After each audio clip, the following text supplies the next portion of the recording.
দর্শকবৃন্দ, আমার ভিডিওতে আপনাদের সবাইকে স্বাগতম। আমার হিন্দু দর্শকদের জানাই নমস্কার, মুসলমানদেরকে আসসালামু আলাইকুম এবং বৌদ্ধদেরকে সুবাদিকা আর অন্যান্য ধর্মাবলম্বীদেরকে জানাই আদাব। আপনারা সবাই কেমন আছেন? আমি তো সৃষ্টিকর্তার কৃপায় ভালো আছি, আশা করি সৃষ্টিকর্তার কৃপায় আপনারা ভালো আছেন। আজকের ব্লগটা মার্চের 9 তারিখের স্কুলের সাংস্কৃতিক অনুষ্ঠানের ভিডিও নিয়ে করা। তো চলুন স্টার্ট করা যাক। প্রথমত আমি স্কুলের সাংস্কৃতিক অনুষ্ঠানের কার্ডগুলো দেখিয়ে নিচ্ছি। আজকে অনেক ব্যস্ততা এবং অনেক প্যারাশনের মধ্যে ছিলাম সকাল থেকেই। সকালে স্কুলে এসে ফাইনাল রিহার্সাল করে বাসায় গিয়ে কোনো রকমে খেয়ে দিয়ে শাওয়ার নেই, আর তারপর দাদুকে নিয়ে পার্লারে যাই, কারণ আমার নাচের ড্রেস মায়ের বানানো শেষ হয়নি। তাই দাদু পার্লারে গিয়ে আমায় দিয়ে আসে, তারপর দাদু নিজে বাসায় চলে আসে। আমি সাজতে থাকি, পরে আমার একটা ক্লাসমেটও চলে আসে সাজতে সাজতে আমার ক্লাসমেটের সাজা হয়ে গেল, বাট আমার সাজা হলোই না, কারণ আমার মাথার চুল বাঁধতে 1 ঘন্টা আর মেকআপ করতে 1 ঘন্টা লেগে গিয়েছিল, কারণ আমার মেকআপ ছিল গর্জিয়াস টাইপের এবং হ্যাভি টাইপের। তো যাই হোক, মেকআপ শেষ হয়ে যাওয়ার পরও আমি অনেকক্ষণ ধরে বসেছিলাম আমার মা কখন আসবে আমার জামাটা নিয়ে, সেই জন্য। কারণ আমার মা ড্রেস নিয়ে আসতেছিল না, এর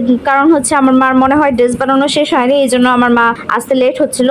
তো অনেক পরে ড্রেস অ্যান্ড জুয়েলারি নিয়ে পার্লারে আসে, তারপর ড্রেস অ্যান্ড জুয়েলারি পরে রেডি হই। পরে পার্লারের যে সিইও সে আমার ছবি তুলে রাখে, তারপর আমি আবার সেই পিকচার মেসেজটা থেকে নেই। তো আমি এই পার্লারে থেকে সেজেছি। এই পার্লারে থেকে সাজলে খুব কম প্রাইসেই ভালো সাজতে পারবেন। আর এই ভরতনাট্যমের নাচের ড্রেসটা আমার মা বানিয়েছে নিজের হাতে। আপনারা চাইলে আমার মায়ের কাছ থেকে ভরতনাট্যমের নাচের ড্রেস অথবা বিভিন্ন মডেলের বিভিন্ন ক্যাটাগরি নাচের ড্রেস বানাতে পারেন। অর্ডার করার জন্য সবাই আমার অনলাইন পেজে নক করে বলবেন। 5 এবার পরে আমি সেজেগুজে মায়ের সঙ্গে মার্কেটে একটা সবুজ ওড়না কিনতে যাই, কারণ আমার যে বাসায় সবুজ ওড়না নাই সেটা আমার খেয়ালই ছিল না, কিন্তু আমার সবুজ ওড়না লাগবে এটা আমি ভুলেই গিয়েছিলাম। পরে মনে পড়েছিল, তখন গিয়ে সাথে সাথে কিনে নিয়ে আসি।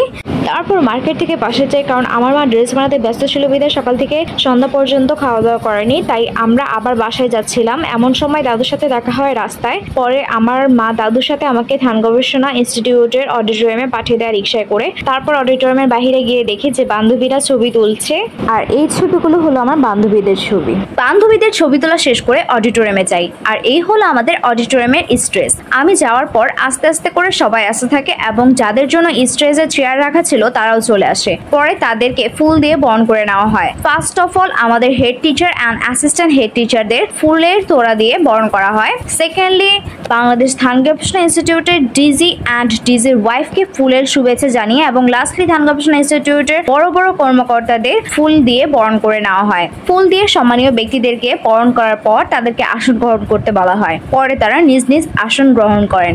তারপর আসন গ্রহণ করার পর তাদের সবাইকে বক্তৃতা দেওয়ার জন্য অনুরোধ করা হয়। পরে এক একজন করে সংক্ষিপ্ত বক্তৃতা পেশ করতে থাকেন। সবাই এই অনুষ্ঠানকে ঘিরে একটু একটু করে সংক্ষিপ্ত বক্তৃতা দেওয়ার পর শুরু হয় এসএসসি ব্যাচ 2023-এর জিপিএ-5 পাওয়া শিক্ষার্থীদের ক্রেস্ট কার্ড বিতরণ করা।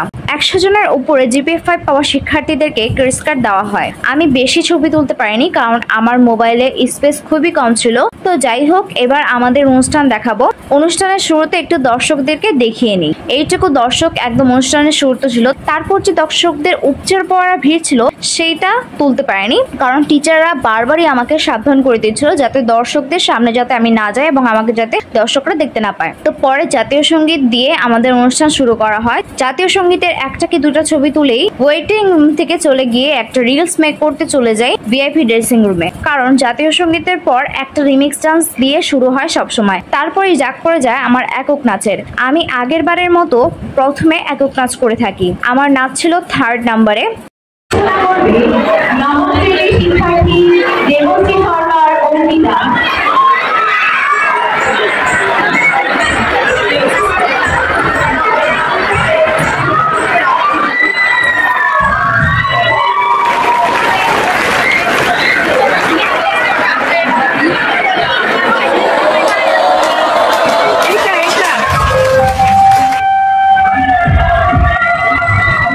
ফোর্থ নাম্বারে আমার এক ছোট বোন প্রভা এককভাবে নজরুল সঙ্গীত পরিবেশন করে। তারপর বসন্তের একটা গানে দলীয় গান হয়, দেন দেশাত্মবোধক কবিতা আবৃত্তি হয়। এভাবে করেই চলতে থাকে নাচ, গান, আবৃত্তি, অভিনয়, ফ্যাশন শো। মাঝে আমি একটা ভাটিয়ালি গানে দলীয় নাচ করি। পরে সবার শেষে ফিনিশিং ডান্সটাও আমি করাই।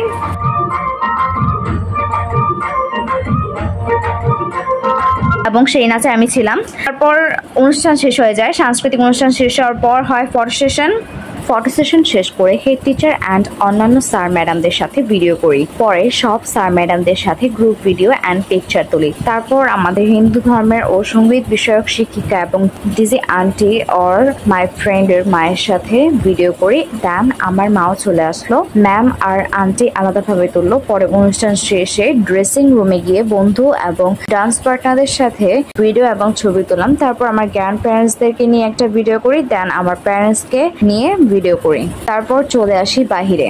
তো এই ভিডিওটা এখানে শেষ করছি। আজকে এতটুকু। আমার ভিডিওগুলো আপনাদের পছন্দ হলে অবশ্যই ভিডিওতে লাইক করবেন এবং যারা আমার ভিডিওটি ইউটিউব চ্যানেল থেকে দেখছেন তারা আমার ইউটিউব চ্যানেলটি সাবস্ক্রাইব করে এবং যারা আমার ভিডিওটি ফেসবুক পেজ থেকে দেখছেন তারা আমার ফেসবুক পেজটি লাইক করে আমার পাশে থাকবেন। এছাড়াও আপনারা আমার রেগুলার ভিডিওস নোটিফিকেশন পেতে চাইলে ইউটিউবে সাবস্ক্রাইব করে অল বাটনে ক্লিক করবেন এবং ফেসবুকে লাইক দিয়ে ফলো বাটনে ক্লিক করে রাখবেন। আপনারা কেমন ধরনের ভিডিও চান তা কমেন্ট করে জানাবেন আর এই ভিডিওটা কেমন হলো তাও জানাবেন। আমার ভিডিওটা দেখার জন্য সকলকে অসংখ্য ধন্যবাদ। সবাই সবসময় ভালো থাকবেন, সুস্থ থাকবেন। সবাইকে বিদায়।